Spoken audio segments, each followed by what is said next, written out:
Welcome back to the Derek Smith Spiel. Today, I have on Patrick Weemaels. Patrick, how are you feeling today? I am feeling absolutely amazing. How are you feeling, Derek? I'm feeling great. I just won. Well, Ethan suggested me to bet on the Sharks today. That bet is not going very well. But I did bet on Casey O'Neill to win her fight in the UFC. She won it, so I'm up. Hell yeah. I'm still kind of up. Not as much as I should be, but I'm still up. What was the payout of it? Did you get any money from it? Or? Yeah, I bet it's like $6 and made $8 in profit. Let's go! Yeah. That's going straight into the production of the next episode of this podcast. Oh, yeah. Yeah, that's a very high-budget podcast as we're recording in the study lounge right now. You can see the garbage in the corner and a jacket. No, that's yours. That's my jacket. That is my jacket. Right next to the garbage of the Domino's. But the garbage is not yours. That's been there since this morning when I studied for psychology. Yeah, everything that I've done here at this college, psychology is not it. You think that's the worst or most difficult class you've taken? It's not that it's the most difficult. He just throws so much at you. And I'm just like, man, I'm just here for communications, you know? Like, I mean, that's my fault for going into the class, but I sometimes feel like he just throws so much at you. Did you take it to fulfill a requirement? Of course I took it to fulfill a requirement. Was it like social sciences? Was that it? Yes. Yeah, we'll say it's one of the those. science. One of those three, yeah. I've got quite a bit I still need to fill out. Gosh, that's discouraging, going on degree works and like you're thinking about taking optional classes that you want to take, then you realize you might not ever be able to do that. No, just now. I can't imagine like the people who have double majors or a major and a minor. I don't know.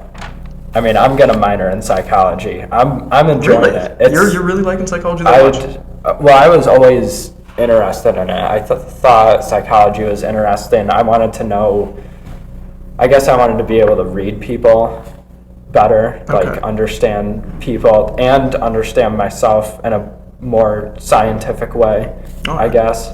So yeah, that's why I'm interested in it. That's fully understandable too. You always like learning about yourself, and here on the Derek Spiel podcast, we love learning about ourselves. Shout out Derek Smith. But yeah, no, I mean, honestly, like, don't get me wrong. It's an amazing class. There are a lot of great opportunities, and it is interesting. But on top of everything else that I do, it is sometimes a thorn in the side. But it's manageable. It's definitely manageable. Well, you mentioned you do get a lot thrown at you because it's an intro class. So you learn a little bit. Emphasis on intro, by the way. I'm just going to say that right now. Yeah, but you learn a little bit about everything. Exactly. I still think learning the parts of the brain was the most difficult.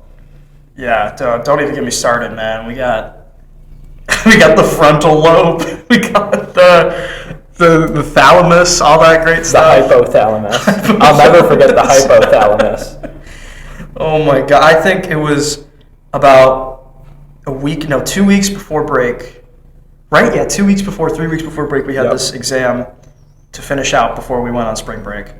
And every single day, I was annoying the hell out of everybody. I was like, okay, can you tell me where your frontal lobe is? Where's your thalamus? Would you mind putting that out for me? Where's your temporals? And it was every single day I tried to get it. I mean, it definitely helped, You got, what, an 88 on that test? Yeah, 88. We went on. We did great things after that. It was amazing. I'm surprised it worked. I'm very surprised it worked. Well, they do say that the best way to study, or at least Professor Jack Powers, the GOAT, says that the best way to study is to speak out loud. Yeah, no, that's true. That's true. And that's what we did every single lunch. Every single time. Talked about the different parts of the brain out loud, which at first I kind of felt bad because it was a bit excessive. I'll admit it. Yeah. But now, when Tyler gets going about philosophy, or any argument, he's like, guys, is this even a valid argument? Is an apple an apple? Like, exactly. No, it's like we kind of go back and So forth it's with them fine. now. At least ours involves science. Yeah, ours is more interesting. I mean, come His on. is just speculation. Like, is a wall really a wall? I mean, yeah, it's a wall. Like, I don't know. Yeah, put a wall, turn at 90 degrees, and it's a floor or a ceiling, you know? Whoa. So is it even a wall? Oh my God. Talk about not making money out of college, Jesus. Yeah, yesterday I went to Humorous for Uterus. That's right, ladies. I am a 6-foot feminist, and if you elect me to office, my first priority would be fixing the pig tax. But my point is, I went to Humorous for Uterus yesterday, and one of the girls was joking. With majors here at Ithaca, it's almost like branches of the Army. Not as in we are, putting our lives on the line. No, just most definitely not. No. Army and Air Force has a rivalry, but then Park and Dillingham, like every different major has a rivalry. And the people who get the brunt of it are always the theater kids. Very true. Like when you're talking about baseball, you can always be like, well, fuck the Dodgers, right? and that's honest. Let's go Yankees. That's all I'm gonna say. At Ithaca, someone is always shitting on the theater kids, always. Mm-hmm. And that happened even at Humorous for Uterus, which I thought would be an all-inclusive event. Really, here's the thing. I'm not surprised because coming from somebody who used to do theater in his high school days, I'm not a super senior, I swear. Every theater kid that you meet will always have an ego. I had an ego. I still kind of do have an ego. Shout out my ego. But it's always something there that it always rubs you the wrong way sometimes. And it's just like, it's sort of, I'll use some like Gen Z terms, some aura. You feel their aura. And it's just like, you don't really mess with it. And that's why a lot of people don't really like, theatrical kids. And it's understandable, but do Newsies one time, do Les Mis, and then it will probably change your mind. But they definitely are sort of casted away, especially compared to the other majors, I will most definitely say. How about Hamilton? Have you watched Hamilton? I kid you not, every single day back in 2020, my mother would always put on Hamilton on Disney Plus because it just released on Disney Plus. Isn't that 3 hours though? Oh my God, dude. When I heard that COVID happened and I had to stay home for 2 weeks and I had to listen to that because my mom loved blasting it, I genuinely wanted to leave my house. I'd rather take COVID than stay in my house and listen to Hamilton all day. So your mom, Hamilton. Your mom probably like The Greatest Showman too. My mother is a very theatrical person, and she's great. She's amazing. I love her. Shout out my mother, who I'm hoping listens to this podcast. But yeah, she definitely a lot of musicals. Drowsy Chaperone, Mame. I think that's what that's called. I don't know. She was in a whole bunch of things. So she's very if you want to talk about theater people, I quite literally live with a person who did theater. So what was now you're a TVDM major, correct? Yeah, complete shift. Do you think that was kind of an easy shift to make though, since you started in kind of a theatrical, learning how to project your voice and present yourself in front of people, then going to TVDM? Well, the great thing, that's a great question. The great thing is, when you do theater, it's very you're out in the open. You're making yourself vulnerable. You're actively doing stuff in front of audiences. And yeah, it builds a lot of great skills. You learn leadership, you learn teamwork, you learn communication, which is, the major that's called communications. You learn a lot of great things. And I think the transition from that to then the TVPDM, I think it was, of course, being TVPDM, you have to speak in front of a camera. You have to do a lot of things. It's not only that, but it's also writing, it's editing, it's being a camera operator. You really want to get around everything. But I think definitely the skills and everything I learned from theater most definitely help me now, especially with on-camera performance. With all the clubs. Shout out ICTV too. And I think it was a very nice transition. Very nice transition. And this is with anything you learn. You learn one thing from some other certain subject or something that you do, and then it always finds a way to sort of connect itself to something else that you're doing. Yeah, there's no negative effect to learning or being curious. No, not at all. There's not at all. I'm picking up a loud bird in the background, but while I'm closing this window to shut that thing up, tell us about your LinkedIn profile. Let's get a plug on your LinkedIn. All right. LinkedIn profile. Let me be really honest, all right? It's an amazing platform. Shout out LinkedIn CEO. I don't know his name or her name, but we're just going to shout out LinkedIn.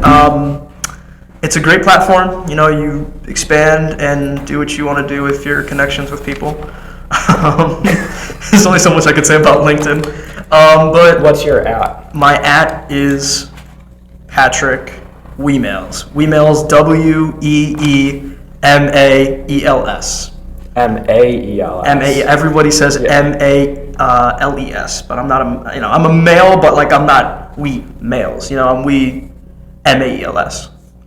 Shout out to my dad and everybody who gave me that name. It's great. Shout out to my dad and my dad's dad. My dad's dad, my dad's grandfather, and all those people. Yeah. And I remember the first, I guess, elective. It's not really an elective though. It's a freshman. Oh, what do they call them? The freshman classes that are mandatory, not orientation. It's seminars? Yes, freshman seminar. My freshman seminar, I had to do an Ancestry.com like family history type thing. I remember you telling me this.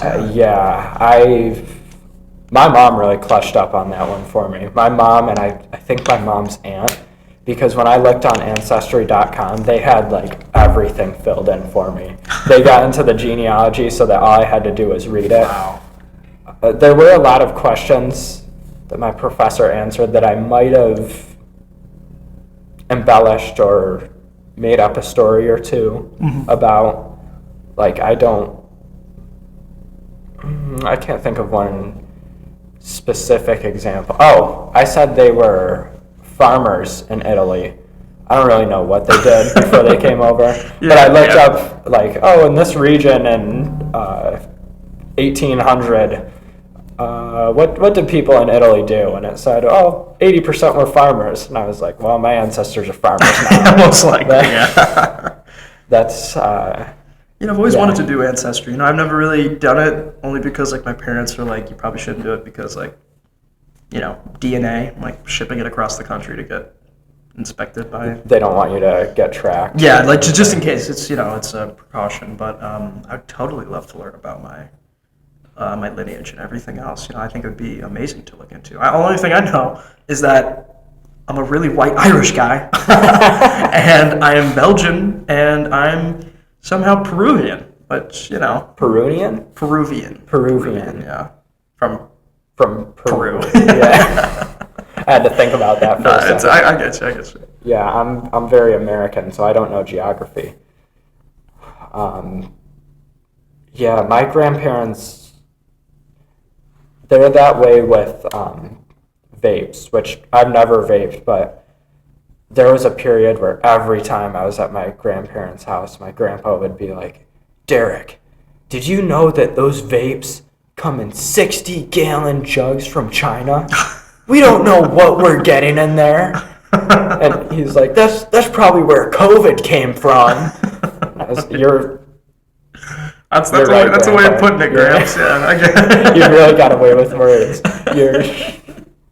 Maybe you should be president. Honestly, yeah. What is it? Grandpa Smith. Grandpa Smith. Grandpa Smith. Mike Smith. Mike Smith. This is a plug, Mike Smith. Iron Mike Smith. Also, shout out to Greenwood Ecologics. I don't know if that's Greenwood Ecologics. Yes, that's my parents' lawn care company. Shout out to them. If you're anywhere in the 585 and need a green lawn, call Greenwood Ecologics. They'll get it done. Yeah. They will get it done. They will get it done. Just it. They will get it done. That's it. It. You name it, they'll do it. Grass. Crabgrass. Weeds. Insects. Yeah. Stump grinding. Have you ever, what lawn work have you done, or any work? Any work, yeah. Yeah. That's we are currently unemployed. Shout out my unemployed people. I believe you mean full-time student. I'm a full-time student, Yeah. but Yes. unemployed. I wear it like a badge, But no, I've done. I used to be a camp counselor back in my hometown, in Westchester. Shout out Westchester. And I was also a assistant gymnastics coach. Assistant gymnastics. Yes, everybody is so surprised when I say that. Were you a tumbler back in the day? Honestly, honest answer, no. I have never done anything remotely close to gymnastics ever in my life. I sort of was just offered the job, and I said, okay. And they paid me a good amount of money, and I loved it, and it was a great job. And then I had like schooling conflicts. I was too busy being, like the lead in musicals. I was just so good at everything. What musicals were you in? I was in, the one that conflicted with my job is, I was in Les Mis. I was, Les Mis, is that Les Miserables? yeah, Les Miserables, yeah. Yeah, French people. No. It is French? Yeah, it's French. Dang, I thought it was Spanish. You thought it was Spanish? I did. What made you think it was Spanish? It sounds Spanish. Las Miserables. It's LES. Oh, lace. Yeah, I guess- that's where it gets yes, you. that's a big difference. I kind of was like, is this Spanish too for like a minute? That is a big difference, yeah. I hear you on that, but yeah, no, it was that show. I played Marius. I was. Was that who Hugh Jackman played in the movie? No, that was Jean Valjean. Okay. That's played by my great friend Gabe. Shout out Gabe. But no, I was like a lover. First off, I was like a revolutionary guy, and then I turned into a lover. And then I had one girl who was in love with me, but I didn't love her. But I was in love with another girl who didn't even know who I fully was yet. It's a very interesting theatrical play. It's very dramatic. Yeah, I should tap into that. But yeah, no, I've everyone's heard got to good watch it. It's a things. great show. Great play. Let me think what else. I was Cogsworth in Beauty and the Beast. Nice. Big British guy. It's pretty fun actually. I had like this. It was an entire cardboard box. It literally took my entire torso away, and I couldn't sit down ever. So every time I went backstage and I just wanted to relax because my legs were killing me, I could not sit down because my scene was like right after that. Every single time I had like an off scene, so it was just like I can't do this. I literally couldn't do it, but I somehow made it through, and I'm happy. That was an amazing show. And then, I mean, my first big role was, I don't know if you've ever read 12 Angry Men, especially in I haven't school. read it. I know it was a really good movie. I haven't watched the movie either, but I've heard good things. Well, yeah, speaking of movies, top 10, Tyler, who was on a previous episode, he listed 12 Angry Men. And I was like, I just got crazy flashbacks. But yeah, no, that was a great show. I played the guy who opposed everybody else. So I was Juror 8. That's what they call him. But yeah. Yeah, no, that was great. And no, it's just all around pretty much those. I was like a side character in Addams Family, like a dead person. Pretty much. And then before that, I started some sketch comedy show with my friend, but I was only in like 2 of them, and I kind of just gave it up because I was just like, I don't want to do this anymore. I kind of, I got so much other stuff I got to do. I don't know if I can keep doing this, but. So it wasn't that you didn't enjoy it. It was just you had other things that. Yeah, there were just a lot of other things, and being high school student-wise, I was like low-key lazy as hell. So Yeah. I was just like, I'm okay. I'd rather go home and like sit on my ass, like honestly. But yeah, that was pretty much my entire theatrical career. Now, when you say sketch comedy, was that live in front of an audience, or was that videotaped and on YouTube? Everything, yeah, it was all live. All live. All live, all on stage, all real emotions. The raw. You felt it. You felt it. But yeah, everything that I've done that I've listed was fully live on stage, rehearsed for like 5+ months.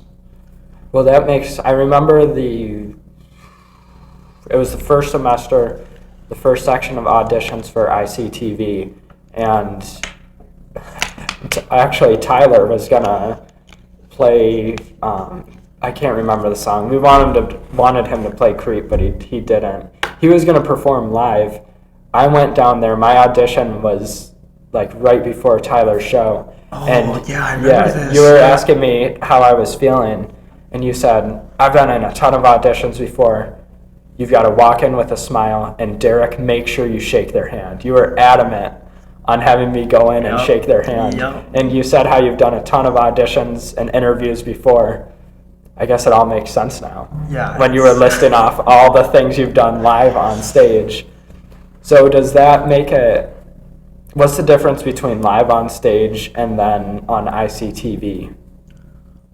Honestly, I think live on stage is so much harder than ICTV. And I'm not gonna, completely say ICTV is so easy, you shouldn't even take it. No. Right. ICTV is still a great place to get, obviously, live on-camera experience and just experience being live. But compare both of them, I think being on stage is much harder. You have to move around stage, you have to be, there's choreographing, there is, of course, you have to learn lyrics, you have to know song notes if you're doing a big musical. But yeah, I've been, at least compared to ICTV, that's more of like David versus Goliath kind of thing. But ICTV is still great. I mean, I remember I was giving you all those, like shake their hand, do this. I can easily go in an audition. I kid you not, I went into my first audition. I was almost shitting bricks. I kid you not. I was like, I don't know if I can do this. And I'd be like, I've been through this so many times. It's just, now it's a different environment. Because when I was auditioning previously for other roles, it was like, I just got to go on stage and, I don't know, do a little twirl and sing a song, Yeah. But now I got to be professional. Because this is my first time ever being here. And you have to be really professional. I got in my full attire, my full suit, and I went in, and the first second you walk in, you get greeted obviously by the director. Her name is Sarah O'Malley. Very nice, very welcoming. It's just an amazing atmosphere that she makes for the television station. And I walked in. I said hi. She told me, what are you auditioning for? I said, I don't know, looped in, and well. Game over. I'm not going to get into that. Looped in, I love. Let's just say that. But no, I went in and you sat down at a desk and you just read off a teleprompter, and it was, it was something. Once you did it the first time, it's like, okay, it's not that bad. But the first time I was like, oh my God, there's going to be 30 different people watching me behind that control panel. I'm going to be so scared. This is it.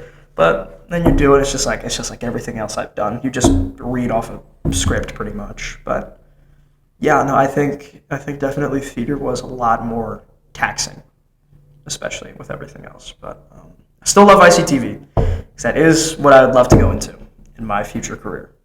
I love television. What would be your ideal position on television?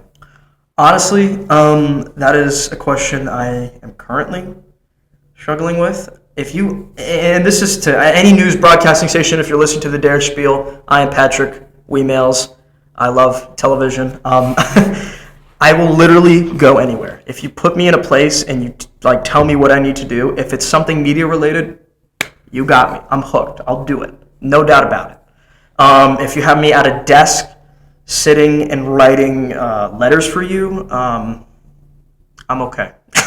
I'm okay. You might wreak some havoc. Yeah, I'm very much okay. But if you have me in the studio and you need my help, I'll be a PA, even anything, I'll do it. But if we're thinking something I could really reach for the stars for, I'd love to be an anchor. I think that'd be the pinnacle of everything that I would do television wise. Now, what is an anchor? An anchor? Anchor. Anchor. I heard. I'm sorry. It's so good. It's so good. That sounds like someone who heckles from the.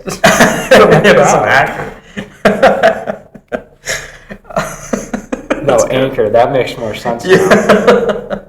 Well, speaking of you saying you do anything, you're on a new show this semester. You're on Oh, the business show. Business Central. Business Central. Business Central, yeah. Yeah, what is that like?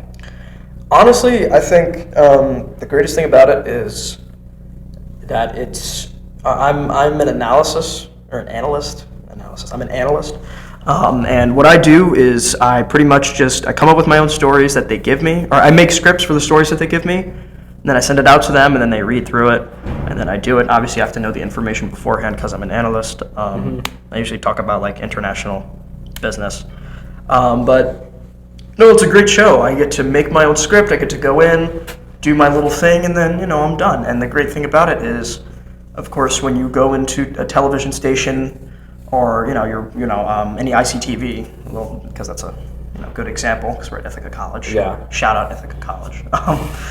That everybody in the room is just, they're there because they love to do it, and you make connections with them, and it's sort of just like it kind of becomes its own little family, and that's what happened. Especially with Business Central, it's become a little small place. I met a lot of great people, and everybody's great there. So I shout out Business Central, and I never thought I'd be that like deep into business. Like the stories they give me, I'm like, you're telling me China's doing this? Like I didn't know China could do that. Or like, oh my God, the U.S.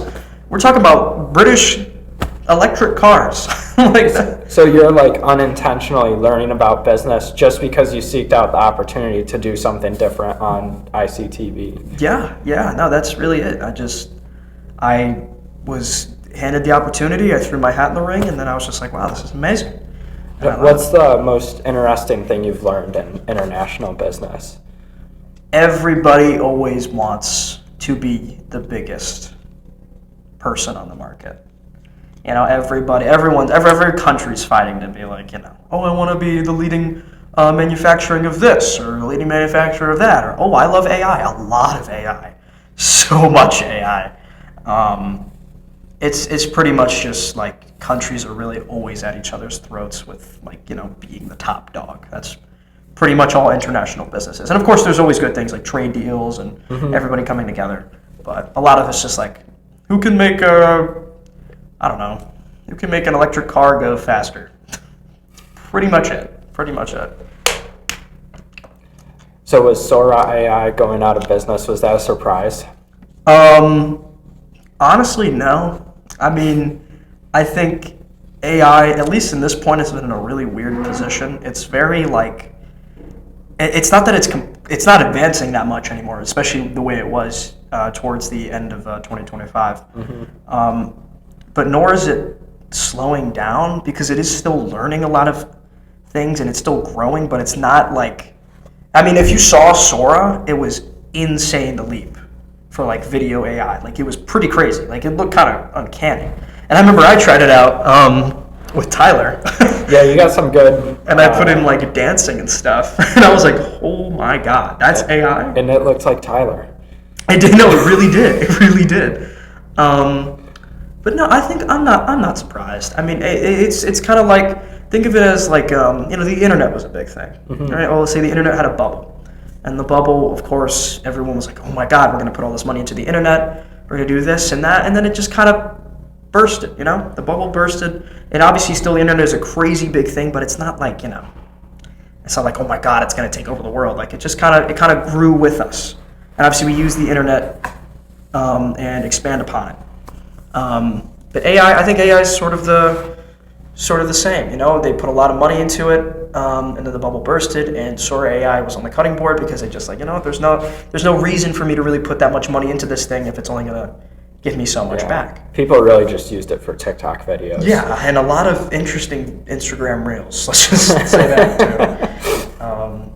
But yeah, no, it's. I'm not surprised. If anything, I'm happy. I think AI yes, I know it's a very touchy subject, but I'll give a very simple, my own way of thinking. Yeah. AI is a great way to help your own ideas if you need the help. If you do the work yourself and then you have AI, let's say like maybe make grammar fixes or just something to make it look a little bit more polished, I can completely understand that. I get it. You need some help and there's not always going to be a person there to help you. Or if you need like textbook definitions or searching, Obviously, the search engines always are going to pull up from like Reddit or Google. Always make sure to check your sources. But I think those are very simple ways that AI can help us. They can give us information to better ourselves, give us more knowledge. Yeah. But if it's fully taking away of human creativity, 100% not. And I love, this is a crazy thing that we turn to right now talking about AI, but if it genuinely takes away from the human's creative mind of making art, of making photography, well, art, we'll just put art as a broad thing. Art can be literally anything. Yeah. If it does that, I immediately say no to it, and I think it should be put away and kept in a closet for the rest of its life, and then that closet should be put on fire. I think that's it. You can't really take away creativity from human beings. AI should be a tool, but it's not a mold. Not at all. Should never be the sculptor. And it's crazy because I guess the Spiel doesn't usually get this serious, but really it's a topic that's kind of affecting everything right now, especially our branch of study in communications in the Park building. Yeah. It's everywhere in media right now. And I do think a big part of it is just because it's new. Yeah. Whenever something's new, it's always a craze. Remember fidget spinners? Oh my God. Don't even get me started, dude. That bubble kept expanding and it never stopped. I'm going to be honest with you. I remember I'd always drag my father to a mall like 40 minutes away from me to get like the coolest fidget spinners. It was crazy. It was crazy that time. So yeah, that was crazy reference. That's pretty niche. Niche pull.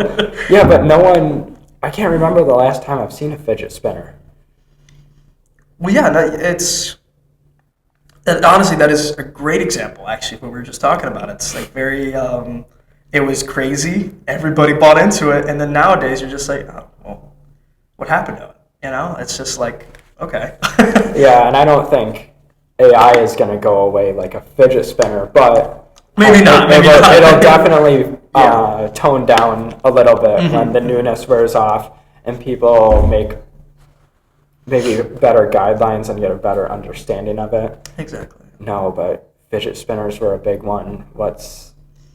I had another one that slipped my mind, but Have you ever had a leapfrog? Wait, were those like it was almost like not a Kindle, like a tablet. No, it was, yeah. It had it had a little pen. Yes. And it had games you could put in, almost like it was a Nintendo. That is exactly what that is to the T what I'm talking about. I had this game, it was like Animals Around the World or something. And yeah, I was kind of a nerd when I was a kid. No. I was like a Discovery Channel kid. Like I loved the animals. I wanted to be a zookeeper for a little bit. And then the older I got, I realized that maybe zoos weren't the best things for animals. And maybe I wouldn't like smelling like monkey shit all day. Yeah. But zookeeper, then plumber. I wanted to be a plumber for the longest time. Yeah, I could totally see plumber. I could see you being a plumber. Yeah, I'm in a very trades-heavy area. Oh yeah, no, totally. Yeah, no, I could tell. Instead of me, let's ask you a question. This is turning into now the Patrick Spiel. Derek, how did you get to the position you're in now with what you want to do as your future career? Well, I mentioned I wanted to be a plumber, and that might have started when I was 10, maybe even sooner. I remember my grandpa, he sold, I can't remember if he sold pipes or just water fixtures is what he sold. And I thought that was cool. Then the older I got, I guess, it got time to apply into colleges, which sophomore, junior year, I was really behind the 8 ball on that. And I realized, I don't think I want to do that. I didn't know what I wanted to do. All I knew was that I loved sports, and I thought that would be the ideal living if I could get paid to talk about sports. So one day my dad, he actually sprayed the, okay, so there's this local station near me, CJ Country, and he sprayed the owner of CJ Country, his house, and Dad just had me, like, he talked to the owner, asked if I could come in and talk to one of the guy who does sports broadcasts for CJ Country. Oh, all right. And I went in, I toured it, and I was like, this is pretty cool. So to apply to colleges, I literally went to Google and I looked up best colleges with a sports media program. And I looked through the list. Syracuse was near the top. Of course. And Ithaca was there too. And I was like, both of these are in New York. I'll just apply there. So that's how I ended up in this exact position. Yeah, that's the story. Yeah, no, it made me tear up. I remember being clueless. And it seems like everyone else had something figured out. Like, everyone you talked to, they knew where they were going. Yep. They knew what they wanted to do. Yep. And I was like, I do not know. Heavy into that. Yeah, honestly, me even being here and talking to you was solely because of my amazing girlfriend. I love you very much.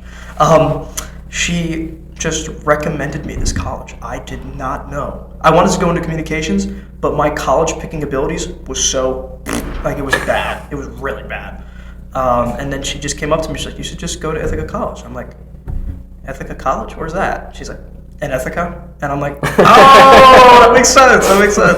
So I searched it up and I do it, the same thing you did. And yeah, no, it was a great college. I also did apply to Syracuse, but they just don't like me. Did they like you? Did they accept you? No, they put me on a wait list. Me on a wait and list? And I was like, I'm not doing that. I'm going to Ithaca. Yeah. But I do remember visiting Ithaca, and the first time I saw the park school, I remember I hadn't even visited. I visited 2 other colleges. I had a couple other I could have gone to. Mm-hmm. But I remember walking through Ithaca and thinking, like, I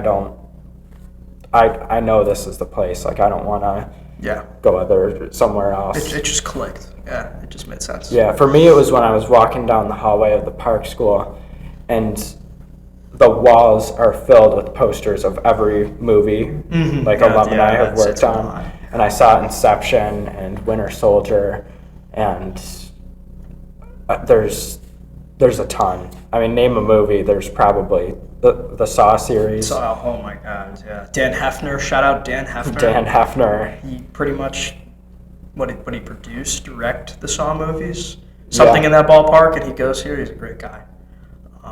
But I know exactly what you're talking about. When I was walking down that hallway, I was like, you're telling me Iron Man is a part of this place? Oh my God, of course I want to go here. But yeah, no, the park school is great too. There's a lot of resources. There's a ton of resources. You can do many things. And everybody, again, it's the main thing here at Ithaca. Everybody is so welcoming, except towards the theater kids. And that's kind of how it is. It is what it is. The theater kids and, that might be about it. Let me check around the corner. I will say the cleaning lady isn't very welcoming here. Now, in her defense, those bathrooms are nasty. And I've got black hair. She might think that half the hair in there is mine. I'm telling you it's not. But I can understand why she would assume that I'm part of the problem. So I get it. Mm-hmm. I apologize, but just hear me out. Every time I see you, I say hi. I'll wake up in the morning, you're mopping the stairs, and I purposely take a longer route so I don't walk through what you mopped. I see you on your smoke breaks where you shouldn't be smoking, and I don't say anything other than hi. So just give me a smile, would you please? Give me a smile while you clean up the piss I put on the floor, I swear it wasn't me. Oh my God, dude! The cleaning people here are, of course, shout out cleaning people. I keep shouting out so many people. Shout out cleaning people for cleaning my mess. But yeah, no, I think hard keys jingling. That sounds like a cleaning person. But no, I remember one time I was like in the bathroom. Shout out bathroom. And I, bathroom stuff. And I was just, sitting there, and then I hear a knock on the door, and I go, occupied. They kept knocking, and I hear the key. It's the keys. It's the keys jingling. And I was like, that is most definitely the cleaning guy. And I kid you not. You go. So, yeah, I kid you not. I walked out of the bathroom, and he was just standing there with a bag full of trash, waiting in line to get into the bathroom. And I'm like, brother, are you kidding me right now? I just took like the most craziest, TMI poop. And you want to go in there? And I'm just like, the fact that he even stood out there too. It's like they just wait. They're just waiting. And I'm just like, a minor to the point. I went into this on my random rant on public bathrooms. Mine don't even wait anymore. They'll just now they'll wait obviously to clean the toilets and stuff because you cannot do that when someone's using it. But if you're in the shower or if you're there's been people, meaning me, full stream, and then I just hear someone walk in and they change the garbage bag. And I'm like, I know it isn't some good Samaritan on the third floor doing that. That is a cleaning lady. It totally is, dude. If it was a guy, come into the guy's bathroom, whatever. Yeah. But That's we only talk about the most interesting facts here, ladies and gentlemen. I want everyone to know. Bathrooms are amazing. Shout out whoever invented bathrooms. I know, but this is a wooded area, so if bathrooms were never invented, we would have plenty of space. There's also a garden in the back. Yeah. Oh my God, man! This podcast better win Grammys or something, dude. We better go. This better be it. This is the pinnacle, right? Step one of the EGOT. Talk about Smith, bathrooms on the Derek Spiel. Did you know that Timothy Chalamet is 4 awards away from winning an EGOT? Really? That's crazy. That's actually kind of crazy. Damn. That's wow. No, he's 4. Yeah. 4. I got the joke. I'm just kind of playing into it. I don't know. I was making sure. Yeah, no, I understood it. I was thinking about saying I was just gonna let you know maybe hold on. I did get a text message. Oh, don't worry, we're still recording. Ethan's calling me. I think he's, oh my God, the Sharks won. The Sharks won? Are you kidding? They won. Live on the Derek Spiel, just in, the Sharks won against who? I don't Against know. the team that he doesn't even know. The only reason why he likes the Sharks is because he betted on it. Well, I had an NHL expert tell me to bet on the Sharks. That is crazy. They were down 2-1. I didn't think that would happen. So he was probably calling me to brag. Yeah. Most likely. If I were him, I would too. Yeah. I can't. I almost called brag to you about 5 times throughout many sports games and everything. The Tigers and the Yankees. When the Yankees beat the Tigers 20-3. Yeah, I was just that was. It was prime time to call you, but I had too much sympathy in my heart to not do it. So yeah, but it's okay. It's okay. Yeah, that's how my uncle's an Eagles fan, and so whenever the Lions and Eagles are playing, and the Eagles usually win. I think I've seen the Lions beat the Eagles once. Yeah, once. I hate the Eagles, man. I hate the Eagles. I can't stand them, man. They're too much. They took away my favorite running back, Saquon Barkley. I loved him, man. Yeah, Patrick is a Giants fan. Full Giants, man. Well, now you got Cam Scatterville. That is very true. Honestly, we have a very promising lineup coming up. Did you hear what Cam Scatterville said on a podcast recently? What did he say? He said CTE isn't real. He said it's an excuse. Really? That's what he said? Yeah. Then he came out and apologized for it. I'm pretty sure he was joking. He's a funny guy. He's very... And to me, that's funny. When you've got Antonio Brown doing Antonio Brown things, and then Cam Scatterville says, "Yeah, CTE isn't real." I would think he's joking, But apparently that didn't clap to anybody who listened to that podcast. Yeah, and also Scatterboo, he also does Twitch. Yes. Like I'm surprised, like there's moments when it's just like these like star athletes that are always on TV doing these amazing things. Low-key just go home and do the exact same thing I do. They just sit on their ass and play video games. And I'm like, shit, should I be a professional football player then? Should I just go into that, make millions of dollars and play like Mario Kart when I get home? That might be the move. That might be it. But So when you're an anchor someday, you're gonna not only be an anchor for some major news channel, you're gonna come home and just keep producing media. You're going to get on Twitch. And what would be your game of choice? Game of choice? I am heavy into... I just mess with Call of Duty. Honestly, it's like the most generic video game. I'm a fan of it. I love it.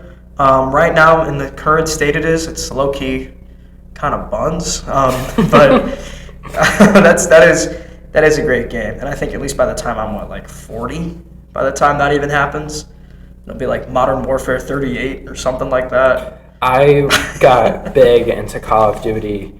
It was right after COVID. I think it was Modern Warfare 2 at the time. Oh, yeah. And that was when it was they opened Battlefield, I believe. It's not called Battlefield. It's Battlefield. Are you talking about like the rivalry between Call of Duty and Battlefield? Or are you talking? No, I'm talking about how.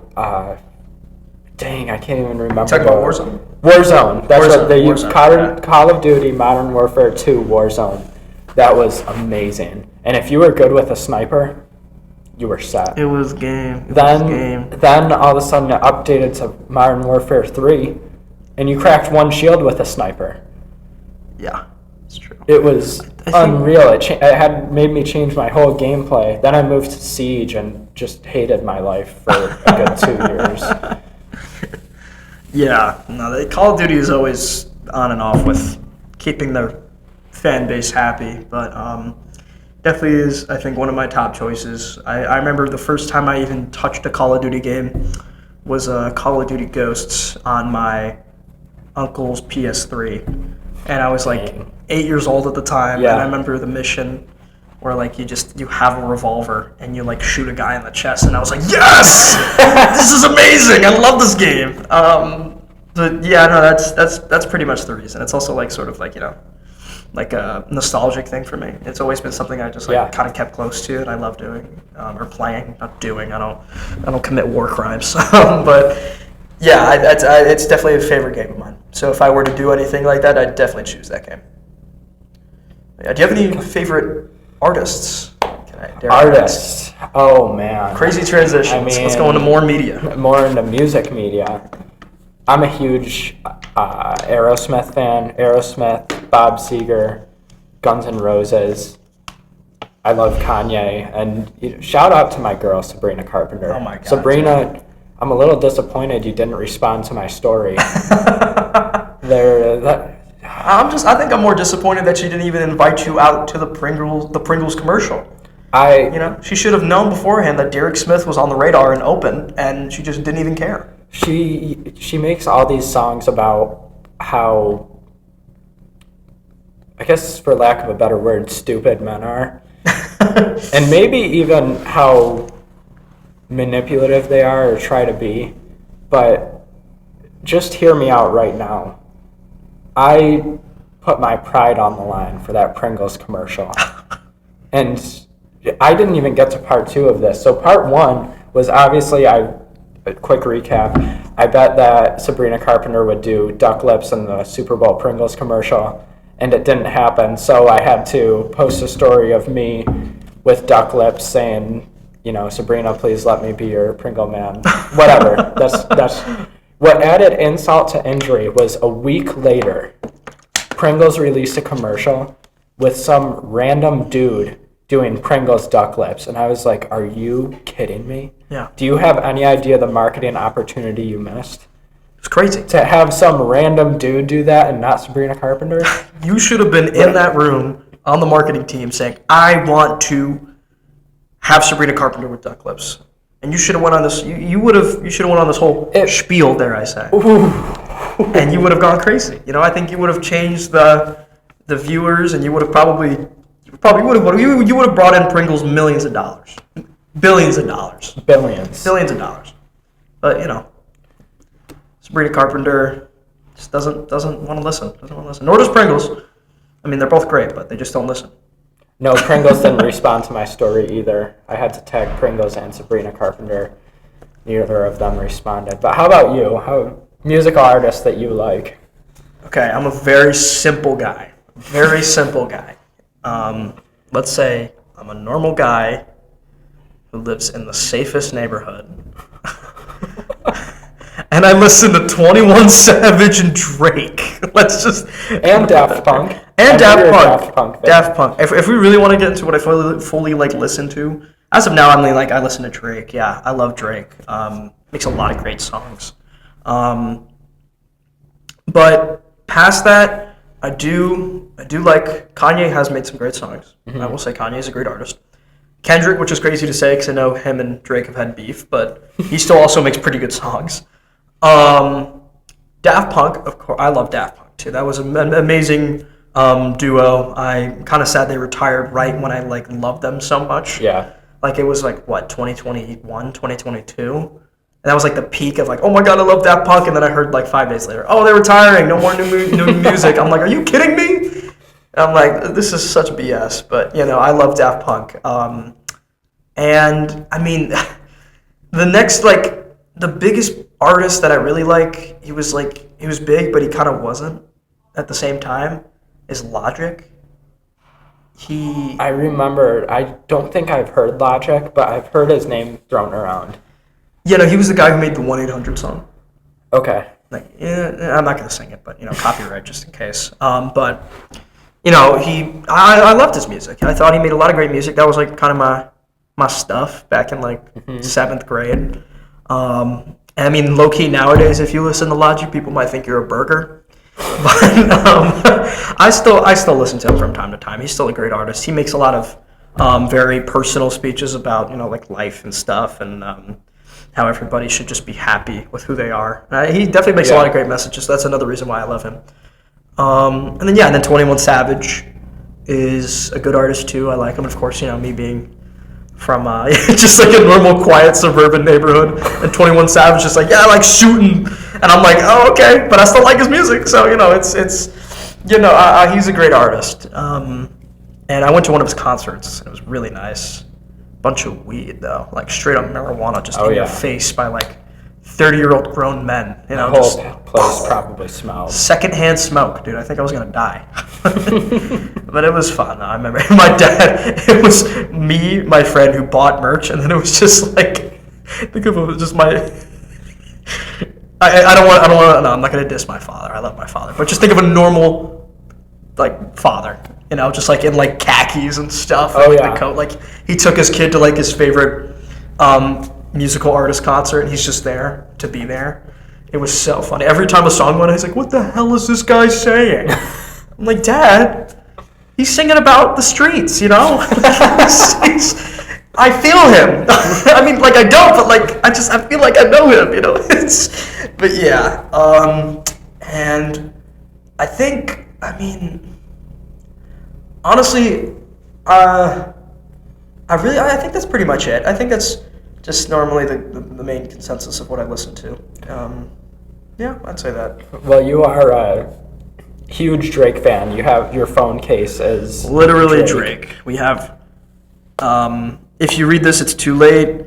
We have Thank Me Later by Drake. We have Why Am I Forgetting This Album? It's a very popular one. Just a lot of Drake. Let's just say it's a lot of Drake. Drake lately has gotten some heat. I think he's more past it now. He made What Did I Miss? So I think people are starting to like him again, love him again. But if you could maybe say a statement to Drake haters or Kendrick Lamar, just a polite public service announcement, what would you tell them to remind them that Drake's just a lover boy? That's a good one. That's a good question. That's a great question. Well, I mean, at least in the words of Drake, what did I miss? What did I miss? What did I miss? Drake has always been there for Kendrick and gave Kendrick a platform. And of course they had some beef, but Drake was the reason why Kendrick is Kendrick. And I think as a public service announcement, I'm not going to be like, but I'm still going to be like, if you really look at it and you look at everything that happened in the past, Drake, in a certain way, made Kendrick Lamar. And if you really got to look into it, and I'll say the one thing, and the reason why I say it, I'll just tell you, you don't even have to look into it. He put him on tour. He brought him on tour with him because Drake was becoming a household name. And then Kendrick, somehow made his way to it. Being Kendrick, being an amazing artist, he caught the attention of Drake. Boom, brought him on tour. Kendrick made a song that was very interesting lyric-wise, and Drake thought he was like, whoa, I don't like this guy. I brought him on stage, and he makes a song that's maybe against me. Like that, I thought that was a little petty, low-key. But no, I was just like, what did he miss? He helped. One of the greats. Well, he is one of the greats. One of the greatest. Everyone was like, Kendrick Lamar has like 100 million plus monthly listeners. He's the most listened to hip hop rap artist ever. And then what is he at like now? 70?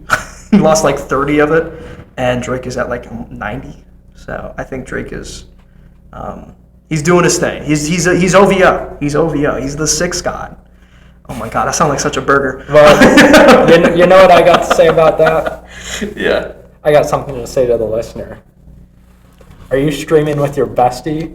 Because Patrick iced both of y'all like Gretzky. Oh, that's a good one. That's a Drake one. That's too. a Drake one. Mm-hmm. I ad-libbed a little bit there, but that's essentially a Drake one. I guess you could say I'm passionate from miles away. Passion Fruit? Passion Fruit. That's one of his greatest songs, I fear. I fear. I fear. He has so many great songs. It makes me fearful. Like, how can an artist be that good? Shout out Way Too Sexy. I'm not gonna sing it, but I just like too sexy for my. That was Drake? That was Drake. I never even realized that. Drake, Future, and Young Thug. Holy crap. Young Thug, yeah. That's Young Thug. Young Thug, yeah. I think his name is Kirk. His name is Kirk. I think. Or Kurt, I don't know what the hell, but yeah. They made that song. But yeah, no, I think to every Kendrick Lamar fan out there, he makes great songs. He is an absolutely great artist. He deserves to be applauded. But Drake is just, how do you spell Toronto? D-R-A-K-E. It's hard. You don't spell Toronto with, K-E-N-D-R-I-C-K, That's how you spell it. I think I did it right. Right? Kendrick? K-E-N. Yeah, I did it right. You gotta spell it with Drake. And Drake is 1, 2, 3, 4, 5, 6 letters. Who is he? The sixth god.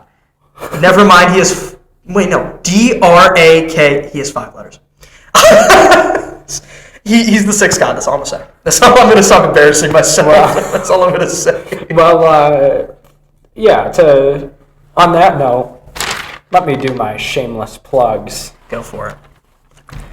If you are listening to this episode on YouTube, you can also listen on Spotify by searching the Derek Smith Spiel. If you are listening on Spotify and want to listen on YouTube, you can find me at Derek Smith Stock 13. If you don't want to hear the near hour-long podcast at times, you just want the highlights, go to my TikTok channel at SmithStock5. I do quick 1 to 3 minute clips of the best parts of these interviews. I also do announcements as well as those highlight reels of the interviews, for lack of a better term, on Instagram at Derek Smith Stock 13. If you're tired of the indoor stuff, go to YouTube and search at Dylan Smith Outdoors. He does everything outdoors, as the name implies. He hunts, fishes, cooks and cleans his food, not the house, but he does everything outdoors, even unboxing videos. He does it all. Pure entertainment. Patrick, thanks for coming on. I very much appreciate it, Derek Smith. It has been an absolute pleasure. You are an amazing host. You're very welcoming. Might be the greatest podcast I've ever been on. And yeah, shout out Greenwood Eco. Shout out Dylan. Shout out everybody. It's great. I love everyone. It's great. It's amazing. That was Patrick Weemaels. Thanks for listening.